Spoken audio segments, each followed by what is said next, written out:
noches a todos, bienvenidos a ADN. Ayer te mostrábamos básicamente cómo Estados Unidos había operado en Bolivia y cómo lo había hecho, y te dimos las pruebas de que había documentos desclasificados que hablaban de que Estados Unidos iba a hacer el golpe en Bolivia, cómo se iba a hacer. Eso fue publicado el 8 de octubre por un sitio de Estados Unidos. Ese sitio fue dado de baja ayer justamente y la información obviamente ha trascendido. Pero hoy te vamos a mostrar cómo los espías de Estados Unidos, la CIA, financia a distintas instituciones en la Argentina, en Brasil, en Cuba, en Venezuela, en Bolivia, y lo que vas a ver es verdaderamente aberrante.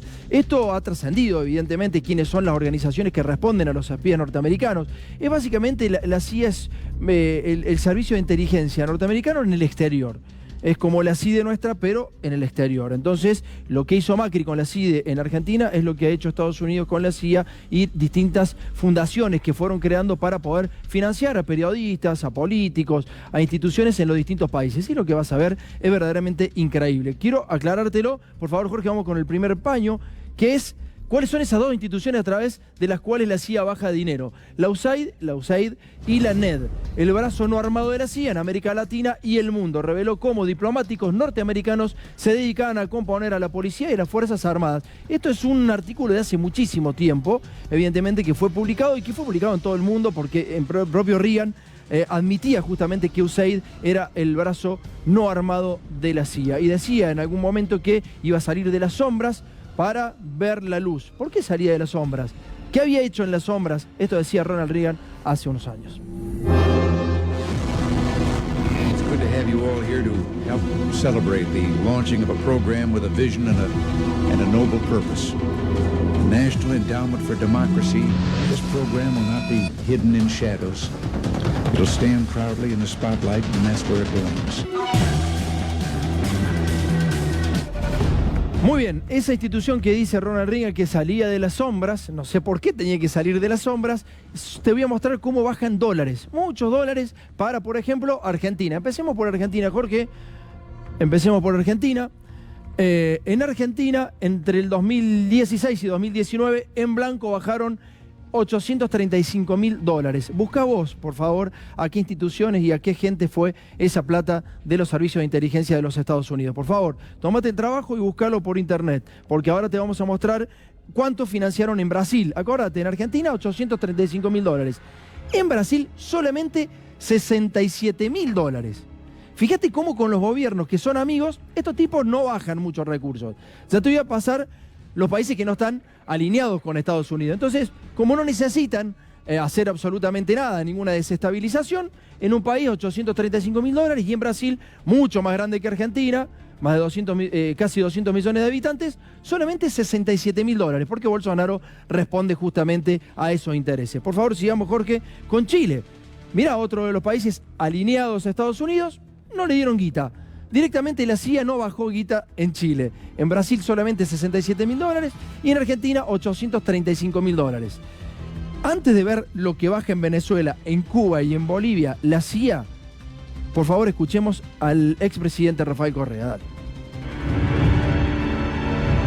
National Endowment for Democracy es el brazo financiero de la CIA, como en Venezuela, como en Bolivia, financia grupos para que educación en democracia le hace desestabilizar al gobierno.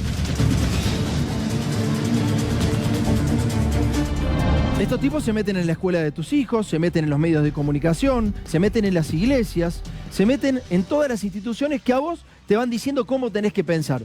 ¿Viste cuánta plata recibían los países que están alineados a Estados Unidos? Ahora veamos cuánto reciben los que no están alineados con Estados Unidos. Por favor, Jorge, empecemos por Venezuela. 6 millones, casi 7 millones de dólares. En Brasil bajan $67.000, en Chile nada, acá $800.000, en Venezuela casi 7 millones de dólares. Vamos con el próximo. ¿Cuánto bajan los espías norteamericanos de plata en los países que necesitan desestabilizar? Fíjate cuánto bajan en Cuba. $15.600.000. $15.600.000. Mirá la guita que reciben algunos cubanos para desestabilizar el sistema. ¿De quién? De los Estados Unidos. Dame el próximo, Jorge, porque ahora vamos a ver en Bolivia. Y entramos a Bolivia. ¿Cuánto recibieron en Bolivia? $3 millones. 4 veces más que en la Argentina. 4 veces más que en Argentina. Y acá, evidentemente, está Camacho, la iglesia evangelista que ingresaba justamente con Camacho, acá está Mesa, acá están todos los muchachos que aparecían en el Wikileaks recibiendo dólares para desestabilizar a Bolivia. Ahora vamos a escucharlo a Evo Morales justamente hablar de estos tipos que financian a los opositores en distintos países. Dale. Hemos decidido expulsar a USAID de Bolivia. Nunca más USAID que va manipulando, que va utilizando a nuestros hermanos dirigentes. Por favor, presta atención a todo lo que te estamos diciendo porque no vamos a tocar más este tema. Sabemos en lo que uno se mete, sabemos qué intereses estamos tocando, son intereses muy fuertes. Ayer te mostrábamos cosas muy importantes, tenés que recordarlo y tenés que activarte siempre con información. Entrá a la web, buscá qué sucede, quiénes reciben en la Argentina, qué periodistas, qué entidades periodísticas reciben. Hay mucha guita ahí. Los beneficiados por la CIA en Bolivia son estas instituciones. Por favor, Jorge, mirá la cantidad de instituciones. Hay periodistas, hay gente que se habla de los derechos humanos, hay empresas, hay corporaciones. Mirá la cantidad de gente que recibe guita. Estas son las instituciones que supuestamente tienen que pelear por la democracia. Ahí está el CIPE, arriba está el Instituto Republicano Internacional. Hay periodistas, como te decía recién. Toda esta gente recibió guita para hacer el golpe en Bolivia, en dólares. Y ahora vamos a ver las comparaciones de los países alineados con Estados Unidos de los que no lo están, para que te quede claro cuánta es la guita que destinan a uno y al otro. En Argentina, en Brasil y en Chile, el total son $900.000. Y fíjate en Venezuela, Bolivia y Cuba, $25.712.000. Esto te clarifica cómo Estados Unidos intenta en Venezuela, en Bolivia y en Cuba destruir a sus gobiernos y pone esa plata a través de la CIA. Es la plata blanca porque tienen que demostrar que estas fundaciones y los opositores tienen recursos para poder moverse. Y en Argentina, Brasil y Chile, que ya está absolutamente conquistado, $25 millones menos, o sea, $900.000. ¿Te das cuenta cómo es? ¿Te das cuenta cuál es el juego de Estados Unidos? Ahora, en la Argentina, ¿por qué no necesitaron poner tanta plata? ¿Por qué no necesitaron? Porque Macri les dio absolutamente todo. Te voy a mostrar algo increíble que lo publicaba Federico Bernal hace muy poco tiempo, la soberanía entregada. Y esto es claramente el ejemplo por qué en Argentina no necesitan hacer golpes de Estado. Así que quédate tranquilo, Estados Unidos no necesita por ahora en la Argentina hacer golpes de Estado. Dale.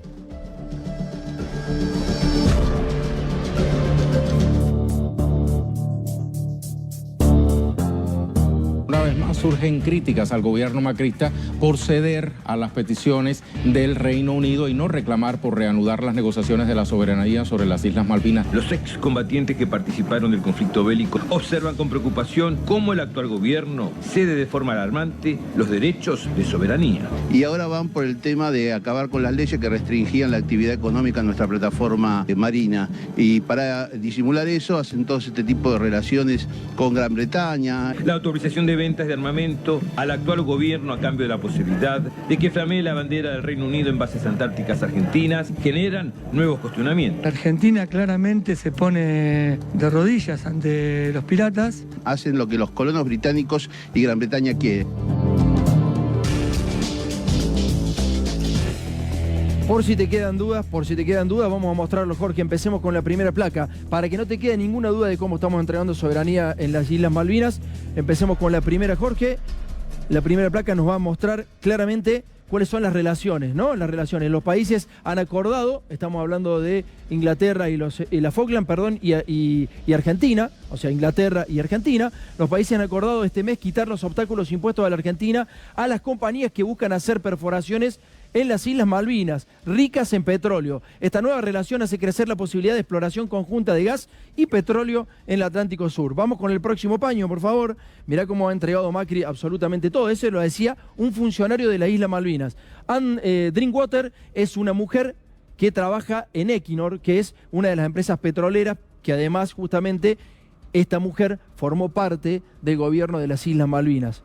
Vamos con el próximo paño, por favor, Jorge, y vas a ver La especialista en gas y petróleo, asesora del gobierno de las Islas Malvinas, Ann Drinkwater, señaló que las islas son una ubicación atractiva para la industria del gas y del petróleo. ¿Quién crees que fue ahí? Dame la próxima, Jorge, por favor. Dame la próxima. ¿Por qué en Argentina los tipos no necesitan hacer golpe de Estado? Porque el presidente le ha entregado absolutamente todo. Esto es solamente un ejemplo. El próximo paño, vamos a ver claramente quiénes son las empresas que están en el mar argentino. La Shell de Qatar, todas empresas británicas. Todas empresas británicas. ¿Vos te das cuenta? Vamos con el próximo paño, por favor, Jorge, porque vamos a ver más empresas británicas, de las cuales justamente los funcionarios de las Islas Malvinas son asesores de todas estas empresas. ¿Y querés ver el mapa, cómo quedó el mar argentino? Dale, Jorge, mirá cómo está, mirá cómo estamos regalando soberanía. Estamos entregando soberanía y recursos naturales. Esto es lo que no permitió Evo en Bolivia y nosotros en Argentina sí. Evo se comió un golpe, Argentina sigue para adelante y la CIA no necesita financiar absolutamente nada. Hoy en Diputados se trató este tema. Lo voy a saludar primero a Agustín Rossi. ¿Cómo anda, Agustín? Buenas noches. ¿Qué tal? ¿Cómo le va? Buenas noches. Gracias por venir, ¿eh? No, por favor. ¿Recién viene de la Cámara? Sí, recién terminamos a las 9:15, 9:30. ¿Qué hay? ¿Algunos diputados que todavía no aceptan que hubo un golpe en Bolivia? La realidad es que todos los diputados que hablaron,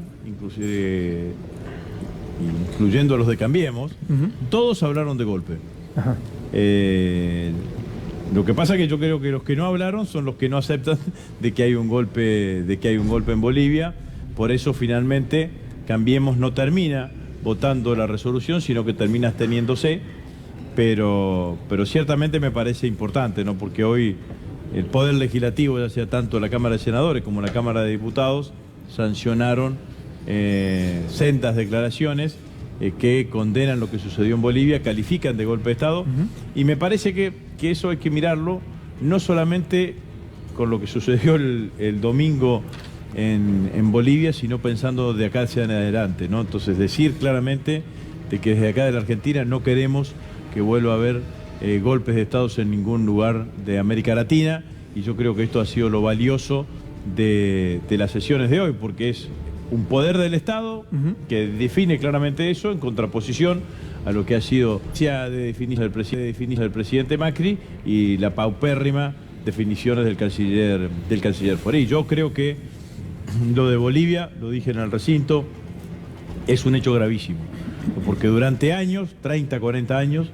nosotros vivimos en América Latina presuponiendo, y de hecho así funcionaba, que los conflictos que existen en cualquier sociedad, políticos, ideológicos, económicos, culturales, religiosos, se resolvían y se metabolizaban, y había un método para resolver esa diferencia, que era la democracia. Ese era el continente que nos contenía a todos. Bueno, la democracia era una barrera infranqueable. Bueno, ahora se traspasó esto. Cuando aparece un señor vestido de uniforme y dice, el presidente debe renunciar, coacciona al presidente, lo que hace ese señor es, se arroga por sí la representación de un pueblo que hace 4 años, 5 años atrás votó a Morales para que termine su mandato, que termine su mandato. Entonces, eso es un golpe de Estado. Yo creo que además, y esto tiene que ver con el informe que hacían ustedes recién, han pasado cosas desde que Trump está en el gobierno y desde que Bolsonaro es el presidente de Brasil, que muestran que las Fuerzas Armadas en América Latina empiezan a tener, a jugar un rol distinto al que venían jugando anteriormente, y se convierten en nuevos actores políticos. En Perú, las Fuerzas Armadas, en el conflicto entre el presidente y el Congreso, terminan cerrando el Congreso. Estaba lleno de fujimoristas, pero no importa.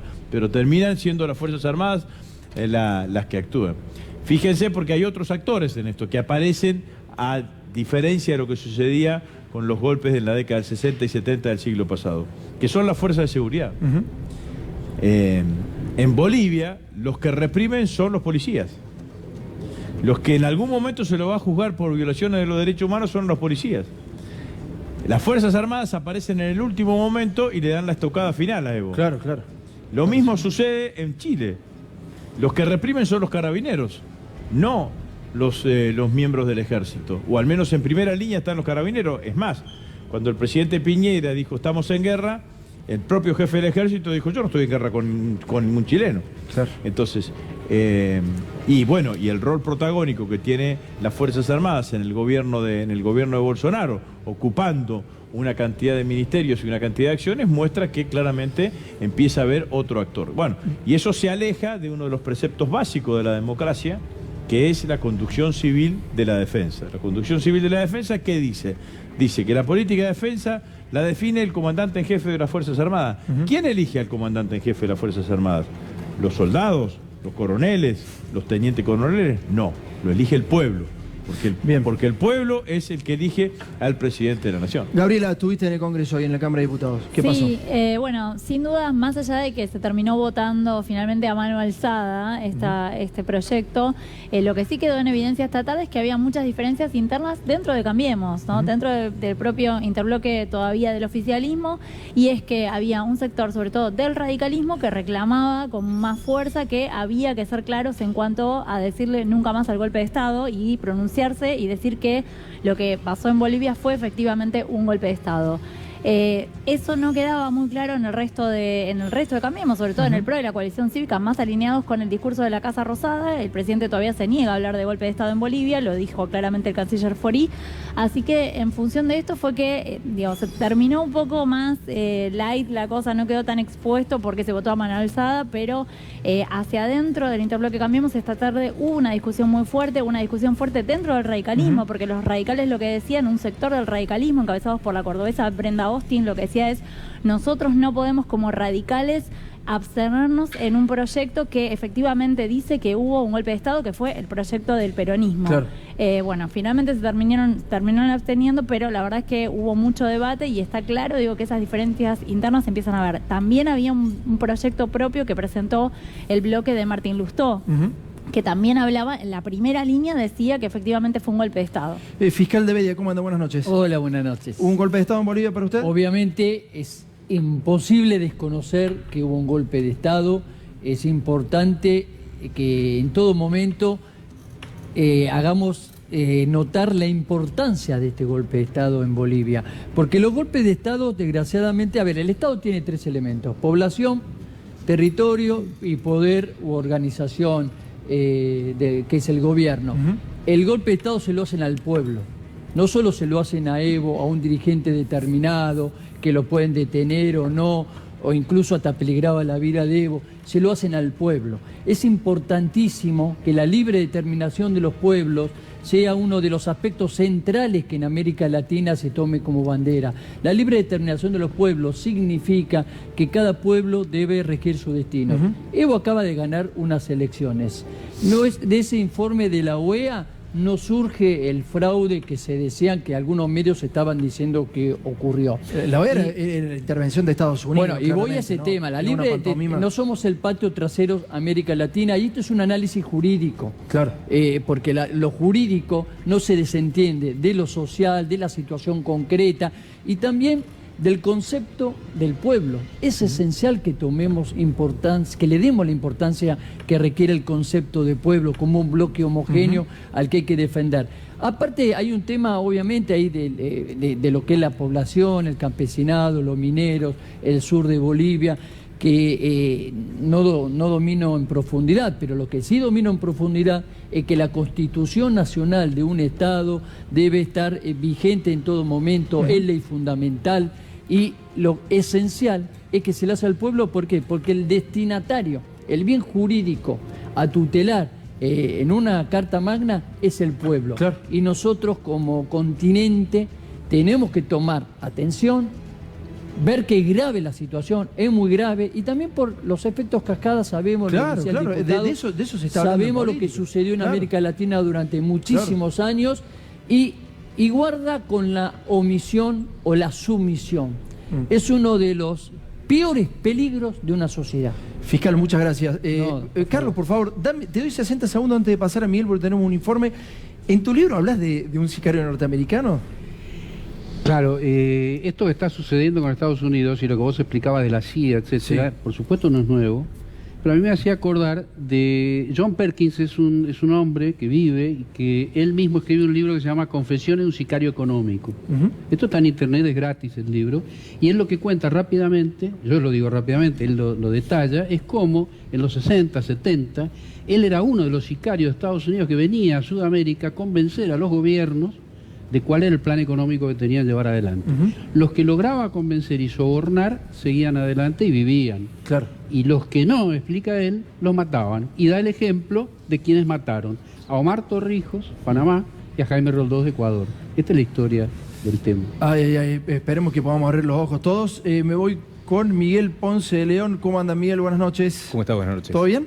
Bien, muy bien. Vamos ahora a ver un caso de doble moral de un periodista que es muy crítico en el diario Clarín, es una de las plumas notables del diario, y en general ha tenido, te diría que, opiniones en las que analiza en general la conducta de los funcionarios, la conducta de los políticos. Sí. Vamos a ver quién es Facundo Landívar, este periodista que es muy conocido de Clarín, ahí tenemos la imagen, y él tiene una sección que se llama Del editor al lector, es uno de los espacios en los que escribe, y ahí en general analiza la política, analiza la justicia, y analiza la conducta de los políticos desde ese lugar. Es lo que vamos a ver en una de las placas, qué es lo que él plantea, te diría que como crítica. Ahí tenemos en el paño, mirá. Esto es impresionante, por favor. Eso es su segmento. Vamos despacio porque esto es realmente impresionante. Del editor al lector.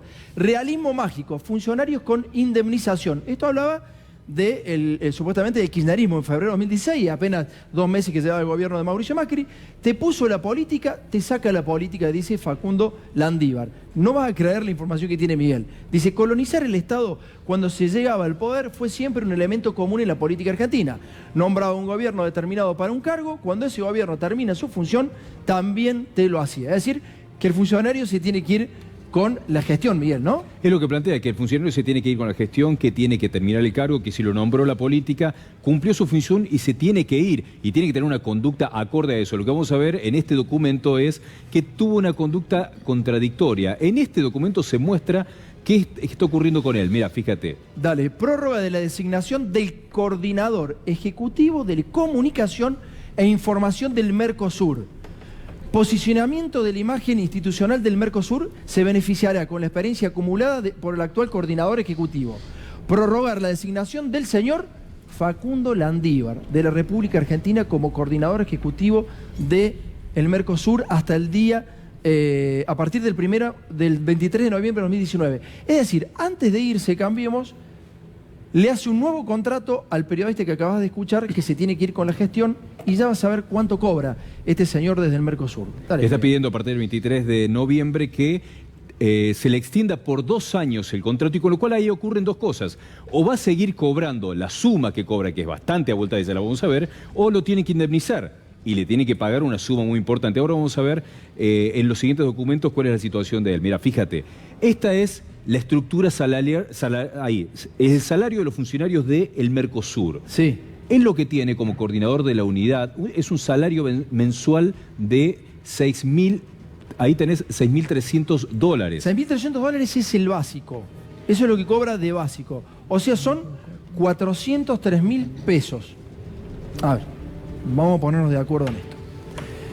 Cuando yo te decía que hay financiamientos para moldearte tu cabeza, para envenenarte la cabeza, para llenarte de odio, ese pensamiento llega también de los medios de comunicación.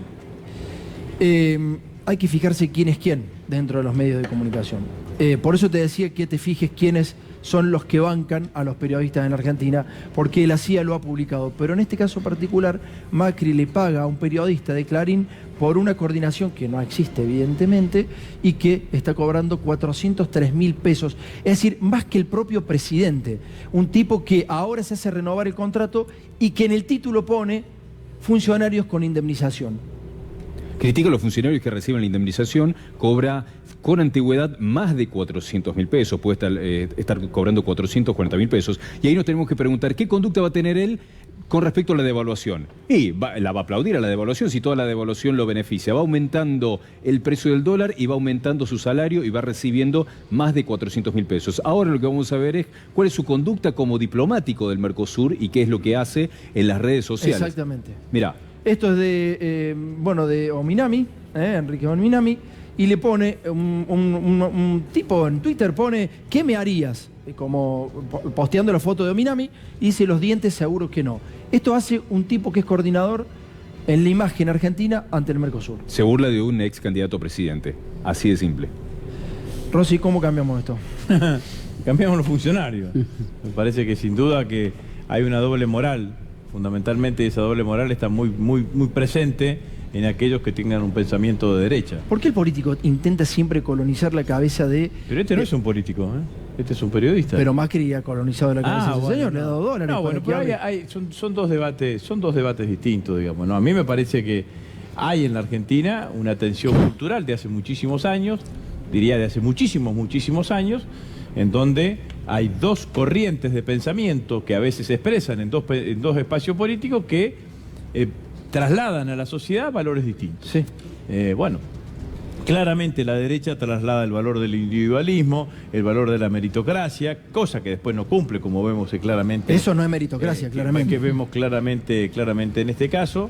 Nosotros de lo nacional y popular instalamos el valor de la movilidad social ascendente, de la oportunidad de derechos absolutamente, para todos, pero esos son valores que se imponen claramente, digamos. No tiene que ver, a mi criterio, podrán tener mayor o menor distorsión en los medios de comunicación, pero la teoría del rumor existe desde siempre. Mire, yo le voy a decir una cosa. Yo empecé a militar en el peronismo durante la dictadura. Un día se entera mi abuela, que me quería muchísimo mi abuela, digamos, ¿no? Entonces mi abuela me dice, ¿cómo chico tan inteligente se va a meter a militar en el peronismo, digamos, ¿no? Entonces, ¿eso qué significa? Que durante años se trasladó en la sociedad argentina que los peronistas éramos brutos, teníamos que explicar, digamos, che, pero mirá que tengo un título, además de... Entonces que conseguí un título, bueno, todo esto se hizo en las épocas en donde no existía Clarín, no existía la penetración de los medios de comunicación, no existían las redes. Existe esa construcción. Claro. Existe esa construcción. Hay un caso muy patente, muy paradigmático en la sociedad argentina que fue el derrocamiento de Irigoyen, ¿no? Irigoyen lo derrocan, lo calumnian, le decían cualquier cosa, además de corrupto, ladrón, bueno, una cantidad de cuestiones. Hablaban de cuestiones personales. Irigoyen era soltero, no se había casado nunca. Sale sin pena ni gloria, derrocado en 1930. A los 2 años o 3 años fallece, y es la primera movilización popular que se conoce en el siglo XX, una adhesión enorme del pueblo de la ciudad de Buenos Aires acompañando a su líder, acompañando a su caudillo. Bien. Entonces, esto es así, son ideas permanentemente que están en pugna en el marco de la sociedad argentina, y bueno, uno tiene que tratar de permanentemente transmitir lo que uno quiere transmitir y tratar de puntualizar. Obviamente que graficar este tipo de cosas. No, pero yo después quiero hablar con Rosaki, porque un periodista de otro diario muy importante, a él hizo una cama justamente porque eran parientes. No, pero digo, estas cosas las empecemos a debatir, porque si no, nos llevamos puesto un juez federal porque son parientes de un periodista. Que sin medio de comunicación se llevaron puesto un presidente. Claro, por eso, pero entonces, tenemos una víctima acá sentada. Existían los medios de comunicación, existían los diarios, digamos, ¿no? Lo que quiero decir es que esto no nació con la hegemonía de los medios de comunicación. Existe. Antes existía el rumor. ¿De dónde salieron? ¿Y cómo se propagaba ese bruto? ¿Está bien? Digamos, ¿no? ¿De dónde se quedó instalado eso? ¿Quién le puso eso a mi abuela en la cabeza? Digamos, ¿no? Entonces, bueno, pero entonces lo que quiero decir es que tenemos que tratar de esforzarnos, de hacer un análisis mucho más acabado, o tratar de profundizar o de ir un poco más allá de por qué suceden estos comportamientos sociales,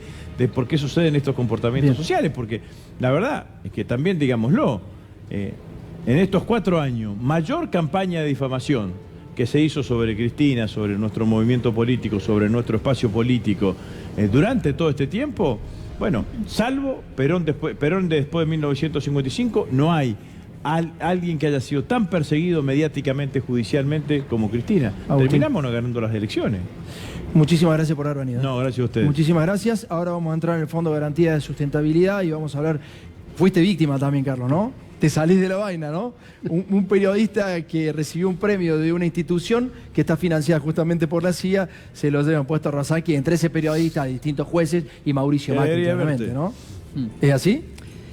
Sí, es parte de lo mismo. Yo me quedé con lo que decía Agustín recién sobre la derecha. Yo quiero agregar, él hablaba de individualismo, etcétera. Yo quiero agregar, además la derecha es violenta, claro, es racista, discriminatoria, no tiene escrúpulos, y son todas características que permiten entender por qué pasan las cosas que vos estás diciendo. Y una cosa más, por qué Bolivia, el lawfare no funcionó, no hizo, se te das cuenta, en Argentina funcionó, en Brasil funcionó y en Bolivia no. ¿Sabes por qué?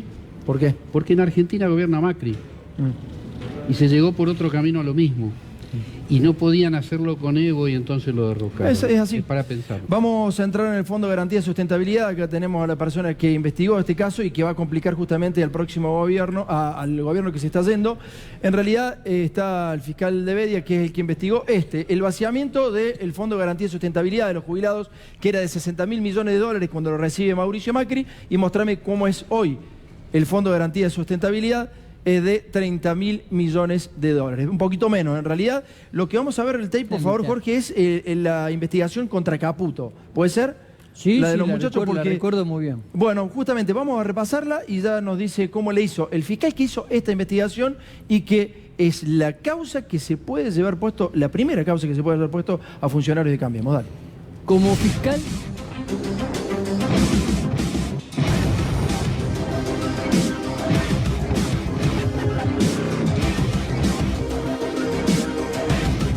Toto Caputo es un orgullo para este país y para este gobierno que sea ministro. Lo estás bancando de una manera, pero escúchame, estás en vivo. Escúchame, Toto Caputo es de las 10 o 15 personas más talentosas que existen en el mundo, en el tema de finanzas. Jugaba en la Champions League, no jugaba en Aldo Civi. Deja todo para venir a jugársela por su país. Es una persona honesta, es una persona íntegra. La Unidad Fiscal de Seguridad Social, a cargo de Gabriel de Bedia, denunció a Luis Andrés Toto Caputo, ministro de Finanzas de la Nación. ¿Qué es lo que hizo Caputo? Utilizó, por ejemplo, una empresa, Axis se llama, que es una administradora de fondos de él es su titular, para comprar Levax en nombre del Fondo de Garantía de Sustentabilidad. En su momento, el Fondo de Garantía de Sustentabilidad suscribía instrumentos financieros como podían ser las Levax. ¿Cómo lo hacía? A través del Banco Central. La discusión es que antes, dice Ufices, esto lo suscribía directamente con el Banco Central y era gratis, y ahora lo hace a través de un fondo de inversión que cobra honorarios, y ese fondo de inversión está ligado a la persona que vemos en pantalla, que es Luis Andrés Caputo, ministro de Finanzas de la Nación. La calidad profesional y ética de Toto Caputo es un orgullo para la Argentina. No lo salgas a bancar así, no te juegues, escúchame, no lo banques públicamente así, porque mañana no, dame bola. Recontrabanco, dame bola a mí. Dame bola a mí, no lo banques así. Ale, porque me conoces. Si lo banco es por algo. El fiscal Gabriel de Bedia. Le imputamos 3 delitos. Uno es administración infiel, otra es incompatibilidad con la función pública, y el tercer delito, incumplimiento de los deberes del funcionario público. No está mal que se invierta en Levax. Lo que está mal es que, a diferencia que antes se compraba directamente con el Banco Central, ahora era a través de este fondo de inversión, teniendo que pagar comisiones, por ejemplo. Exactamente. ¿Cuánto era gratis? ¿Cuánto no se pagaba? ¿Y cuánto se generó de dinero que va a parar a esas empresas que presuntamente tienen que ver con Caputo? Estamos hablando por encima de los 500 millones de pesos. El Deutsche Bank fiscaliza y el que administra es Axis. Y los honorarios, es decir, las comisiones, los cobra cada uno por su lado, no los cobra la sociedad entera. Por un lado cobra Axis los honorarios, pero por otro lado los cobra el Deutsche Bank. Y en principio son sumas que mensualmente no parecen importantes, pero si uno suma todo, son relevantes.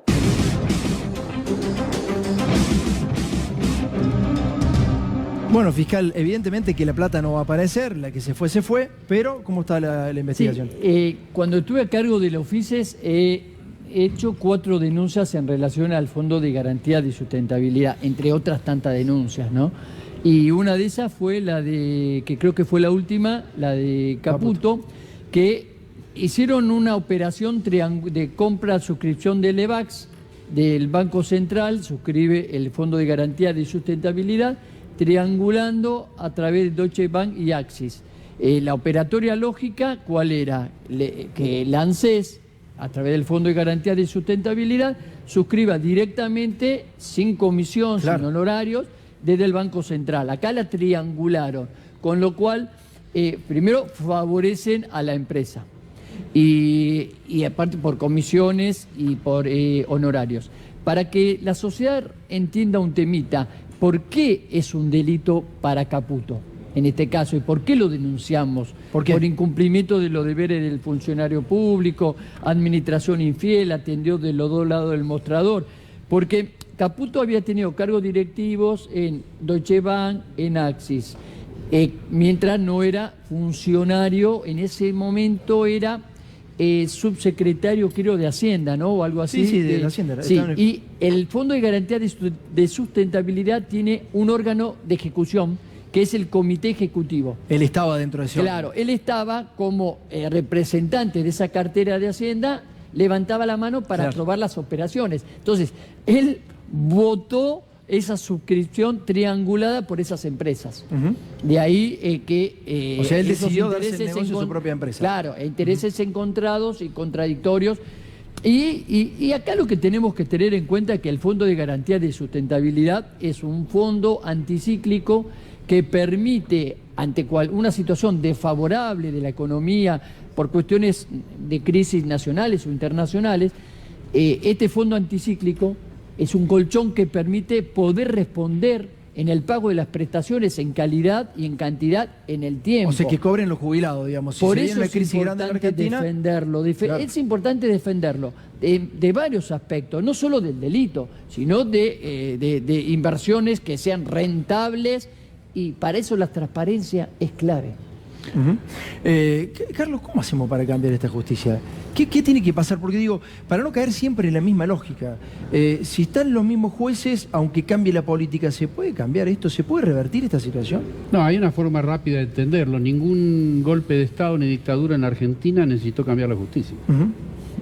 Y si las dictaduras no necesitaron, porque trabajaron con la propia justicia que había, es porque hay algo dentro del aparato judicial, no en la totalidad, pero en una parte, que es afín a ese tipo de ideas y no a la democracia. Son todos oficialistas, digamos, ¿qué querés decir?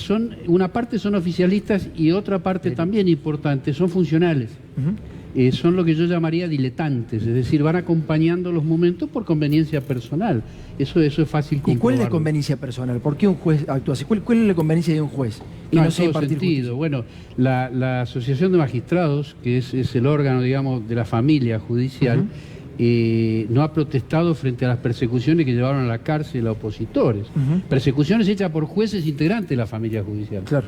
Entonces, ahí se entiende, y a mi entender, el próximo gobierno, que estoy seguro que son gente que conoce, Alberto Fernández es un hombre que conoce muchísimo de qué estoy hablando, es una persona que va a tener responsabilidad con su equipo de modificar esto, pensando algún plan para reformar la justicia, pero de raíz. Claro. Si no, vamos a seguir teniendo lo mismo y van a aparecer los bonadíos, que ahora se van a llamar a descanso, se van a jubilar o lo que fuera, pero van a aparecer otros, porque es el huevo de la serpiente, es decir, una parte de la familia judicial colabora con lo peor de la República Argentina. Esto requiere un cambio de raíz. Creo que Alberto Fernández y su gente están más que en condiciones de encarar ese cambio. Veremos cómo lo va a hacer. Ariel, hacemos un análisis de lo que acabamos de hablar. Ustedes saben lo que pasó con la denuncia de la cual hablaba recién el doctor de Bedia, que es una denuncia muy seria en la que se dice que hay un ministro que está de los dos lados del mostrador, que decide invertir dinero de la ANSES a través de una firma con la que estuvo relacionada. ¿Saben lo que pasó con esa denuncia?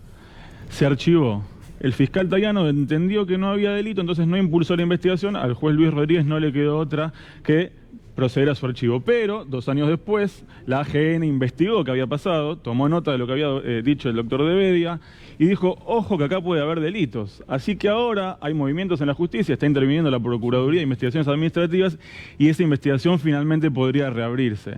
Porque un fiscal, que es Sergio Rodríguez, le está dando bola al trabajo que hizo de Bedia y está diciendo, ojo porque acá hay cosas serias. Si hay un fiscal que dice la plata de los jubilados hay que invertirla en un fondo de inversión en la que yo estuve relacionado, eso es incompatible con la función pública, evidentemente. De esa unidad lo limpiaron a Devedia, ¿no? Exactamente. Donde investigaba este tipo de cosas, lo sacaron, lo corrieron. De los oficios lo corrieron. Fue una de las tantas víctimas que tuvo el Poder Judicial por haber investigado al gobierno de turno. O sea que tenemos dos personas acá que son parte integrante, uno era parte integrante de la justicia y otro que lo es, que los dos fueron víctimas de persecuciones por haber investigado o haber hecho las cosas bien. Dos de los casos que llegaron a Naciones Unidas, como eventuales víctimas de un gobierno que se empecinó con aquellos magistrados que habían investigado a los funcionarios públicos en funciones. Muchísimas gracias a los dos por haber venido. Fue un placer y un gusto haberlos tenido en serio. Y felicitaciones a los dos. Vos te conozco, Carlito, y te agradezco en serio estar acá con nosotros. Un placer. Gracias. Bueno, Jorge, vamos con Gabriela. Vamos con Gabriela. Dale, Gaby. Bueno, después de las elecciones, ¿sabes qué? Empezó la transición en la provincia de Buenos Aires. Sí. Estamos hablando mucho de la transición nacional, pero también empezó la transición en la provincia de Buenos Aires. Hubo una reunión entre la gobernadora María Eugenia Vidal y el gobernador electo Axel Kicillof. Después de eso, la semana pasada se reunieron el jefe de gabinete Federico Salvay y el enviado de Axel Kicillof para la transición, que es Carlos Bianco. Todavía no arrancó la mirada fina de los equipos técnicos, pero sí el equipo de Kicillof tiene algunos números ya estimativos de con qué se va a encontrar en diciembre cuando suma como gobernador. Primero tiene que ver con el déficit financiero, 50.000 millones de pesos de déficit financiero. Es que va a dejar el gobierno de María Eugenia Vidal. Obviamente tuvo una baja en la recaudación, como eso todas está las provincias. reconocido y Axel Kicillof lo ha admitido. Eso dice Axel Kicillof, obviamente, están afinando los números con la gobernadora, pero en principio ellos tienen ese. Lo que dice el oficialismo es esto, digamos. Exactamente. Bien. Después, el otro punto tiene que ver con el faltante de caja. Tenemos un faltante de caja, dice Kicillof, de 75.000 millones de pesos. Bueno, ¿qué pasa con esto? Hay que prestar atención, porque esto es una proyección que se hace, pero depende de algunas cuestiones, de algunas gestiones que tiene que llevar adelante la gobernadora María Eugenia Vidal antes de dejar su cargo con el gobierno nacional. Por ejemplo, ¿qué? Por ejemplo, la actualización del Fondo del Conurbano. ¿Recordás el famoso Fondo del Conurbano? Bueno, se le habían asignado a la provincia de Buenos Aires fondos para 2018 y 2019 con la proyección de la inflación que se hizo en 2017. ¿Sí? Estamos en 2019 terminando el año con 55% ¿Nunca reclamó eso, de inflación. Vidal? ¿Nunca lo pudo hacer? Bueno, ella dice que públicamente sí, lo reclamó, pero la realidad es que él nunca se actualizó. O sea que número. Macri no ayudó políticamente a Vidal, claramente. No, digamos, ¿no? Exactamente. Es uno de los responsables. Se habló de esto mucho en la campaña, Tomás. El gobierno nacional admitió que había que actualizar el fondo de la campaña del Fondo del Conurbano durante la campaña, digamos, cuando María Eugenia Vidal todavía tenía posibilidades de ser reelecta. Después no se habló más del tema, entonces ahora lo que pide Kicillof es, que vaya y le reclame a la Nación que se actualice el Fondo del Conurbano para poder ajustar estos números. La otra cuestión tiene que ver con esa compensación por la reducción de IVA y ganancias. ¿Recordás que un grupo de provincias fueron a la Corte a protestar por este tema? Bueno, la provincia de Buenos Aires no fue, hizo un reclamo público a la Nación y supuestamente la Nación tiene que establecer un mecanismo de compensación con la provincia de Buenos Aires como el que tiene que hacer con el resto de las provincias que tiene fallo de la Corte. Sí.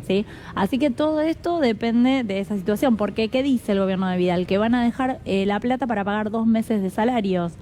Pero bueno, el dinero es fungible, ¿no? Digamos, yo puedo tener la plata para pagar los salarios y no tener la plata para pagar otra cosa. En cuanto a la deuda, ¿cómo la deja? La deuda, la tomó en 2015 con 9.360 millones de dólares, deja con 11.959 millones de dólares. ¿Qué es lo que dicen? Al igual que Nación, dice la provincia de Buenos Aires que la deuda es sustentable, digamos que se puede pagar. Pero ¿qué pasa? Te digo que solamente en enero vencen 580 millones de dólares. No tiene ninguna chance. Van a tener que reformular absolutamente. En enero vencen 580 millones de dólares, de los cuales el 45% de esa deuda que vence en enero la tiene con la ANSES. O sea que también ahí tiene que negociar la provincia de Buenos Aires ahora con la ANSES para tratar de... Con los jubilados. O sea, le sacaron la plata a los jubilados para la deuda. Para tratar de renegociar esa deuda. Y respecto a la deuda en dólares, ¿cuánto correspondía en 2015? ¿Cuál es la proporción de la deuda en dólares? ¿Y cuál es la proporción hoy? Jorge, por favor, la última placa, de nuevo. En 2015 el porcentaje de la deuda en dólares era de casi 58% del total y ahora es el 82,7%. Mirá qué sustentable que es la deuda, ¿eh? Bueno, sin duda que Kicillof está muy preocupado por la situación que va a recibir en la provincia de Buenos Aires. Ahora se van a poner a trabajar de manera conjunta en el presupuesto 2020, porque la gobernadora, digamos, no lo envió a la legislatura, obviamente esperando a ver qué pasaba con las elecciones. Bueno, ahora tienen que trabajar en forma conjunta para enviarlo. También eso depende de muchas cuestiones macroeconómicas y de las proyecciones que haga el gobierno nacional. Nos vamos a Chaco, ahí está Aida Ayala, muy complicada, sumamente complicada. ¿Qué pasa con Aida? Bueno, la situación de la diputada nacional Aida Ayala es cada vez más complicada en términos judiciales. A ver, ya está procesada por lavado de dinero en una causa en la que se le investiga por haber desviado fondos del municipio de Resistencia a una empresa de recolección de basura que estaba vinculada con su familia. Eso ya está ciertamente encaminado. Por ahí había tenido un pedido de prisión preventiva que finalmente no prosperó porque la Cámara de Casación terminó bajándolo. O sea, ella constituyó una empresa de recolección de residuos cuando era intendenta, junto al líder del sindicato. Al líder del sindicato de los trabajadores municipales. Y a su yerno. Y a su yerno, exactamente. Y a ellos les dio la recolección de basura al municipio de Chaco. Muy bien, como corresponde. Por eso ya está procesada en una causa de lavado de dinero. Sí. Pero además ahora tiene otra denuncia, otra investigación por corrupción, en la cual estaba citada indagatoria ayer, se presentó, pero decidió no declarar. Es decir, dejó pasar la primera posibilidad de defenderse en el expediente, eso es una indagatoria. ¿Y eso por qué? ¿Corrupción por qué? ¿Qué hizo? Y ahí lo que se le acusa es de defraudación desde ya la Secretaría de Municipios del Gobierno Nacional, que depende del Ministerio del Interior. ¿Qué fue cómo era la maniobra? Suscribían convenios desde la Secretaría de Municipios con distintos municipios de todo el país. Por ejemplo, uno suscripto con Quitilipi, que es el principal en este expediente. Quitilipi es un municipio de Chaco, en el cual le decían al intendente, bueno, nosotros le vamos a dar el dinero para que usted compre maquinaria, para que compre cortadoras de pasto, motosierras y todo lo que necesite, pero esas compras usted las tiene que hacer a través de una empresa que se llama Hogar Service, que es una empresa también vinculada a gente que estaba vinculada a ella misma. Hasta ese momento arreglaban aire acondicionados y supuestamente de un momento a otro de arreglar aire acondicionado le vendían maquinaria al municipio. Está el fiscal en línea. No solo que estaban direccionando la compra, sino que además, según la investigación que llevó adelante el fiscal Patricio Sabadini, detectaron además que había sobreprecios en esas compras. Es decir, se facturaba por una cantidad que estaba sumamente inflada. Patricio Sabadini, ¿cómo anda usted? Buenas noches. Hola Tomás, buenas noches. ¿Cómo le va a todos? Bueno, nos saludamos con Ariel Sack y le queríamos preguntar, la primera pregunta era, básicamente, Aida Ayala no declara y entonces eso, ¿qué puede pasar con la causa si no declara esta mujer? Sí, mire, si ella no desea ampliar la indagatoria, la jueza tiene que tomar una determinación en cuanto si la sobresee, si dicta una falta de mérito, si la procesa. Hay que aclarar que viene un poco demorado porque ya tiene más de un año de presentar esta imputación, pero bueno, sorpresivamente la jueza federal, en unos repentinos cambios jurisprudenciales que hizo de modo propio, después ha avalado este recurso que plantea la Fiscalía en contra de este fallo de la jueza. La jueza lo que en definitiva lo que quería hacer es remitir a otra jurisdicción, lo cual, bueno, esta Fiscalía se opuso y bueno, la Cámara Federal de Apelaciones Local nos terminó dando la razón. Luego de eso, recién estamos dando los primeros pasos, que el primer paso de la indagatoria que pesa sobre él, así como sus asesores, ¿no? Sí. Entonces, ahora a guardar a ver si la misma va a ampliar la indagatoria porque desea ver las actuaciones, o bien, pasado ese plazo, después de la indagatoria, a ver si existe un procesamiento o no. Ariel. Fiscal, cuéntenos cómo era el mecanismo, ¿no? Porque usted recién nombraba que fueron también indagados los asesores. Entiendo yo que los asesores eran los que tramitaban estos convenios que se suscribían entre el municipio y la Secretaría de Municipios que encabezaba Aida Ayala. Sí, bueno, estas actuaciones se inician porque llega material, copias a la Fiscalía Federal, producto de un programa que habría bajado sobre el municipio de Quitilipi, hasta que, bueno, tuvimos la presentación espontánea del mismo intendente de la localidad de Quitilipi, el cual amplía en su declaración y manifiesta que la misma, por entonces secretaria de Asuntos Municipales, la señora Ayala, condiciona el bajar un programa manejado por ella desde la Secretaría de Municipios, a condición que se compre un determinado lugar, ¿no? También hay que aclarar que el mismo Casalboni manifiesta que con su poca experiencia, corta experiencia política, no tenía asesores. Entonces lo que hace la misma es aconsejar sus propios asesores. O sea, los asesores de Aida Ayala terminaron siendo asesores del señor Casalboni, ¿no? Entonces, a través de estos asesores direccionaban la compra en este polirrubro, que bueno, una vez que el personal de la fuerza que llevó a cabo el allanamiento se encontró que era muy precario y aparte, bueno, el mismo inscrito en la FIC como tributista, ¿no? Y haciendo una facturación aproximadamente de $1 millón de pesos.